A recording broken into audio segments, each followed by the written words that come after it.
Hello there, good evening and a warm welcome. This is Rupavahini News. Hello there, I'm Daphne Charles. And I'm Rajai Surya. We start off with a look at the headlines for tonight. Foreign diplomats enlightened on the process of implementing LLRC recommendations. A small-scale zoo is to be established at the Janakala Cent area in Battaramulla. Several rules and regulations relating to the GCE ordinary level examinations have been announced. A team of specialist doctors from Sri Lanka to assist in the emergency disaster management services in the Philippines. 20 persons killed in a suicide bomb attack in Yemen. On to the details now. The worship of Kapila Vastupura relics has begun at the Sri Deepaduttamarama Vihar in Kottahen. President Mahinda Rajapaksa was the chief invitee at the exposition of the relics today. The relics exposition will be held until the 7th of this month from 2 p.m. to 11 p.m.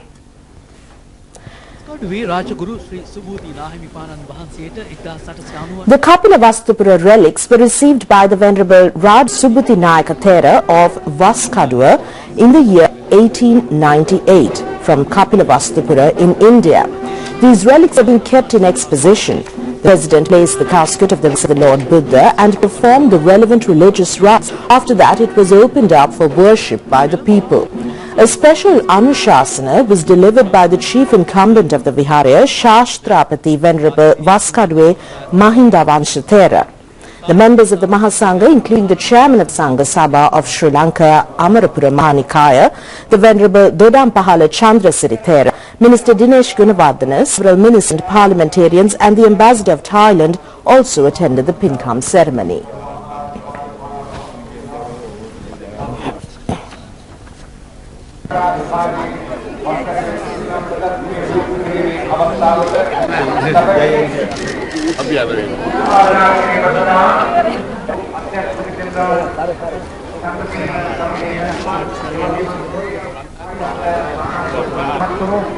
In other local stories, ambassadors and high commissioners of foreign countries in Sri Lanka have been enlightened about the process of implementing the LLRC recommendations.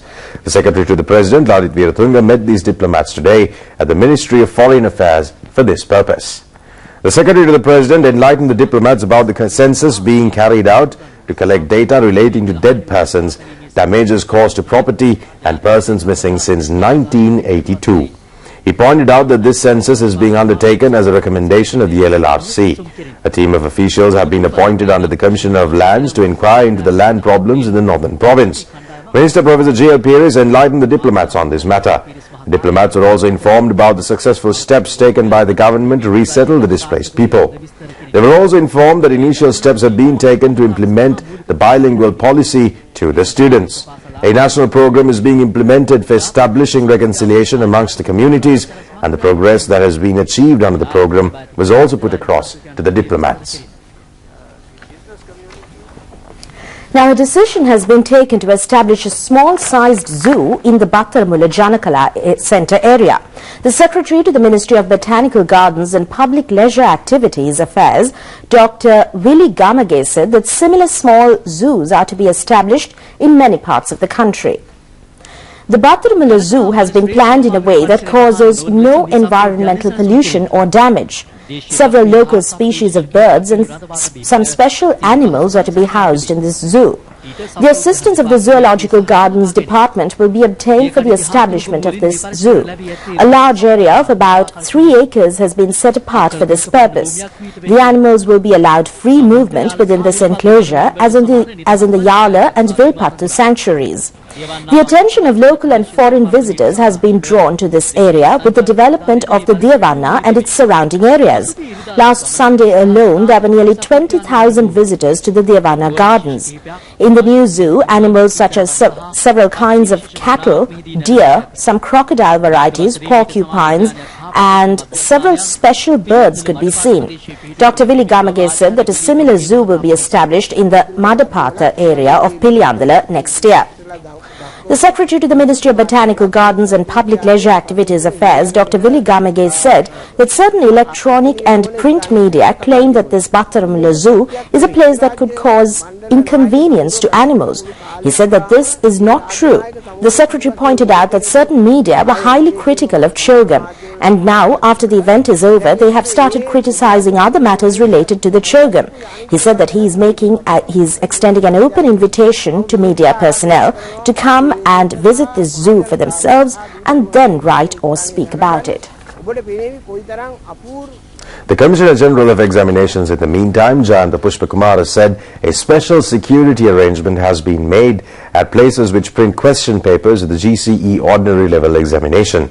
This step has been taken to prevent the leakage of question papers or questions. The GCE ordinary level examination will be held at 4,300 examination centers from the 10th to the 20th of this month. 578,140 candidates will sit the examination. There will be a staff of 36,000 to oversee the examination, and the Commissioner General said that students can submit the national identity card, passport or the postal identity card in case of students below 16 years of age to ascertain their identity. Taking of mobile phones, calculators and other information technology instruments to the examination halls will be totally prohibited. Stern legal action will be taken against those who violate the rules and regulations of the examination. Meanwhile, the ministry has banned all activities relating to holding of revision classes, distribution of question papers or the material display of banners relating to the examination from midnight last night until the 20th of this month. The use of loudspeakers, holding of demonstrations and rallies near the examination centers have also been banned. Any violation of these prohibitions or any activity that could disrupt the examination could be informed to the police headquarters on telephone number 0112-421111. The Commissioner General of Examinations also stated the results of the GCE Advanced Level Examination held in the month of August will be released by the 24th of this month. The Commissioner General said that arrangements have been made to recheck the results evaluation process and EZ-score evaluation process by a team of university lecturers. Only following this process will results be released. He said he will also check the CD relating to the original results and finalize results before releasing the results. The EZ-score will also be checked in this manner. During the imperialist era, the British led through a strict regime which at times burdened on harshness. Although it was difficult for other occupying powers to invade the upcountry, the British consolidated their rule through an agreement. It was the local people in the country who sacrificed their life, blood, sweat and tears during the 15 years in which the British imperialists attempted to invade the whole country. The British imperialists were successful in taking under their control the coastal areas of Sri Lanka after the rule of the Dutch. During the period of 6 years from 1796 to 1802, the British imperialists established several forts in the coastal region. In order to take control of all economic activities related to maritime trade, they evicted the local people from the area. A large number of people lost their lives in this process, and during the time of the then British Governor Thomas Maitland, even small children were used as domestic servants. Noble ladies and widows of Sri Lanka were subject to grave sexual misconduct. The next objective of the British imperialists was to invade the upcountry kingdom, which is a safe area that even the Portuguese and the Dutch were unable to invade. Amongst the strategies adopted by the British imperialists to invade the upcountry was invading the villages, plundering the property, murder families and setting fire to the village. In this world of today, those who call themselves a democratic and wealthy people acquired their wealth in countries such as Sri Lanka. From the 1800 onwards, the British imperialists attempted to acquire the upcountry. However, it did not materialize for 15 years. It was as a result of the power struggle that existed between the upcountry feudals and the Nayakaras that the British imperialists were able to acquire the upcountry through an agreement. The British imperialists received the support of some feudals who had lacked patriotic ardor and some low country spies as well.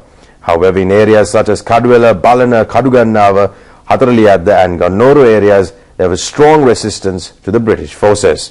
The people of the country became victims to guns and bayonets of the British forces, and because the British rulers violated the agreement within a period of 3 years, the people of the country organized a rebellion against them. It is under this background that Rupavahini rebellion entered the history books as the biggest freedom struggle of the country, launched by the people to safeguard their cultivation areas, villages and family members, and to liberate the country. team of specialist doctors is left for the Philippines to assist in the program of providing relief and medical facilities for the people of the Philippines victimized by a mammoth typhoon in that country. Under the instructions of the President, these specialist doctors have come forward to undertake this social service program. President Mahinda Rajapaksa extended his well wishes to the team of doctors at Temple Trees today before their departure to the Philippines. Minister Maithripala Sirisena and the Secretary to the Ministry of Health, Dr. Nihal Jayatilaka, were also present on this occasion. Now, appreciation certificates were provided to students who voluntarily extended their services for various activities at the Commonwealth Media Centre during the Commonwealth Heads of State Summit. A function in this connection was held at the BMICH today under the leadership of Minister Kehelia Rambukwella. 150 students from 25 schools in the Colombo district who are due to sit for the GC Advanced Level Examination carried out various activities at the Commonwealth Media Centre, which functioned at the BMICH. Several university students also assisted in this process. They were entrusted with the task of assisting local and foreign media personnel with the coordination of activities, providing information and maintaining various activities of the media centre. The principals of the schools were also appreciated and provided with certificates for allowing students to extend their services. The Secretary to the Ministry of Mass Media and Information, Dr. Charita Herath, Director General of Government Information, Professor Arya Ratnayatugala, also attended the function. The flowering season of Nelu flowers has dawned on the historical Mahaveli Thanna alias Horton Plains. The flowering of the Nelu tree takes place once in every 12 years. The Department of Botanical Gardens informed that this rare opportunity can be witnessed by the people visiting the Horton Plains these days. The Nelu tree grows in the forests of the wet zones. When the flower dries, the tree of that flower also dies. At the Horton Plains, people can see different colors of flowers, such as flowers in blue, light blue, yellow, white, purple and red. The Nelu plant grows up to 2 meters high. There are about 300 varieties of this plant in the Asian countries. About 50% of them can be seen in India and Sri Lanka. 26 varieties of Nelu plants are endemic to Sri Lanka, and this year 8 new varieties of Nelu plants have been discovered. The Botanical Gardens Department said that a large number of birds are attracted to the Horton Plains to feast on the Nelu flowers. The Director General of the Zoological Department, Dr. Cyril Vijay Sundara, said that it is only in the year 2025 the Nelu flowers can be seen in the country again. The gardener of the Horton Plains Garden, Pyal Ramindra Kumar, said that there are 31 varieties of Nelu flowers. There is a lot of activity that takes place with the blossoming of this flower, and there are several varieties of wasps and insects attracted to this flower. The Director General of the Zoological Department, Dr. Cyril Vijay Sundara, said that the blossoming and withering of the Nelu flower is a natural process. However, there are other activities that take place relating to this process, and he said that they are attempting to study the message that is given by this flower and requested the people also to help them in this process. The Crime Prevention Unit of Panadura has taken into custody 5 persons who were involved in changing the expiry date of some cosmetics used for skin treatment. The raid has been carried out in association with the Cosmetic Division of the Ministry of Health. The institution raided today is located at number 13 Kirimandala Mavata Navala, and they are authorized agents for import and distribution of drugs. A lotion recommended for skin disease has expired its validity date last November.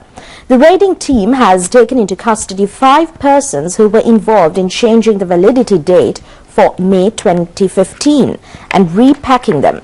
The police media spokesman, Senior Superintendent of Police Ajit Rohan, has said that the suspects will be produced before courts on the 10th of this month. He said that this is an act against society. He said that when a person purchases some drug, they trust the validity date. However, if this date is changed in this manner, they could cause many harmful effects to the patients concerned.